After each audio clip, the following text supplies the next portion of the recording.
Think back to the way you learned to ride a bike. Chances are you didn't just hop on and start pedaling down the street the first time.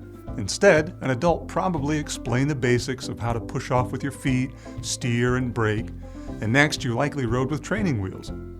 Later, when the training wheels were taken off, an adult held on while you balanced for the first few times before letting go. Eventually, you could ride without any help at all.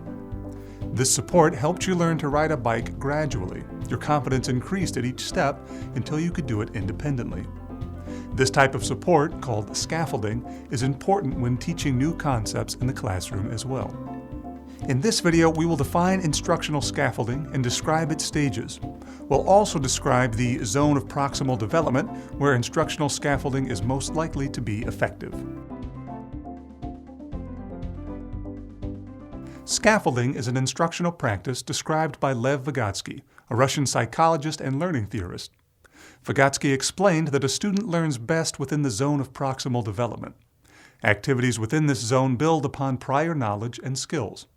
They're too difficult for the student to complete independently, but are possible with some support or scaffolding. In the classroom, this scaffolding can come from a teacher or a peer who's proficient in the concept. The concept being taught should be within this zone for the scaffolding to be most effective. Consider the following example. A fourth grader has recently learned to divide 3-digit dividends by 1-digit divisors, resulting in quotients without remainders. Building upon this existing knowledge, he may next be taught to complete similar problems resulting in remainders, with scaffolding along the way. This is a logical and achievable next step. On the other hand, teaching the student to divide mixed numbers next would likely cause frustration, even with extensive scaffolding. The gap between existing skills and desired skills would be too great. Teachers initially provide a high degree of support as a new concept is introduced. The scaffolding is gradually reduced over time until the student can complete the task independently. Let's explore the stages of scaffolding now. In the first stage of scaffolding, the teacher provides direct instruction and modeling of the concept. This is sometimes referred to as the I-do stage of instruction. For example, if students are learning to write a 3-paragraph essay, the teacher may first activate prior knowledge by reviewing the parts of a single paragraph. Next, he may explain components of a 3-paragraph essay: the introduction, body, and conclusion. He may explain what types of sentences should go into each part, using several examples.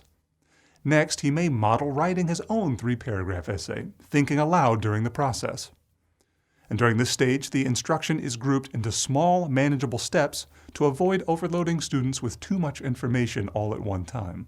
Though the teacher leads this part of the instruction, students should still be engaged.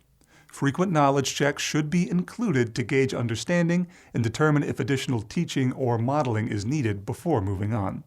In the second stage of scaffolding, often referred to as the we-do stage, students begin taking more ownership over their learning, and the scaffolding is reduced. This stage typically involves some type of guided practice activity, where students begin attempting the task while receiving immediate feedback from the teacher. For example, the teacher may give students a detailed graphic organizer to assist with mapping out the components of a 3-paragraph essay, with sample sentence starters for each section. Students may complete the graphic organizer in pairs while the teacher observes and gives feedback. The completed graphic organizers may then be used to compose essay drafts, which would again receive immediate feedback. Students may need multiple practice opportunities with teacher support during this stage before being ready to move on to the next stage. And in this final stage, scaffolding is further reduced, and students attempt to complete the task with minimal support. This is often referred to as the you-do stage. For example, students may now be asked to write their own 3-paragraph essays. Some scaffolding may still be available in this stage, but more ownership is placed on the student. In this case, students may be given blank graphic organizers without sentence starters, or an anchor chart showing the structure of a 3-paragraph essay may be displayed on the wall. The teacher is still available in case students get stuck, but he does not walk them through each step. Performance in this final stage can be used to determine which students have met the learning goals and can complete the task independently, and which students still need additional instruction and practice. Let's review what we've learned in this video. According to Vygotsky, students learn best in their zone of proximal development, where a new concept builds upon existing knowledge and is achievable with instructor or peer support. This support is known as scaffolding. Scaffolding is gradually reduced over time until students can complete a task independently. In the first stage of scaffolding, the I do stage, the teacher provides direct instruction and modeling. In the second stage, the we do stage, students complete guided practice activities with feedback. In the final stage, the you do stage, students complete the task with minimal support. Now for a couple of questions before we go. Number 1. Mrs. Flores is introducing how to find the circumference of a circle to her 7th graders. First, she models how to use the formula to find circumference using several examples. Next, she assigns 10 practice problems which students are directed to complete independently. Several students struggle to complete the problems. Which stage of scaffolding did Mrs. Flores omit, and which type of support should be provided at this stage?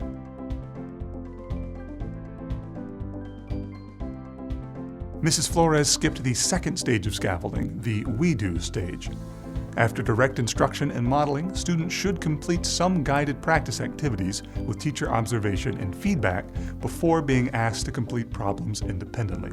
Mrs. Flores could have given students a problem to complete while she walked around the room, observed, and provided feedback. This could have been repeated with additional problems until Mrs. Flores assessed that students understood the process and were ready to continue with reduced support. Number 2. What types of scaffolding can be used to support students who are learning the steps of the scientific process, in addition to instructor modeling and feedback?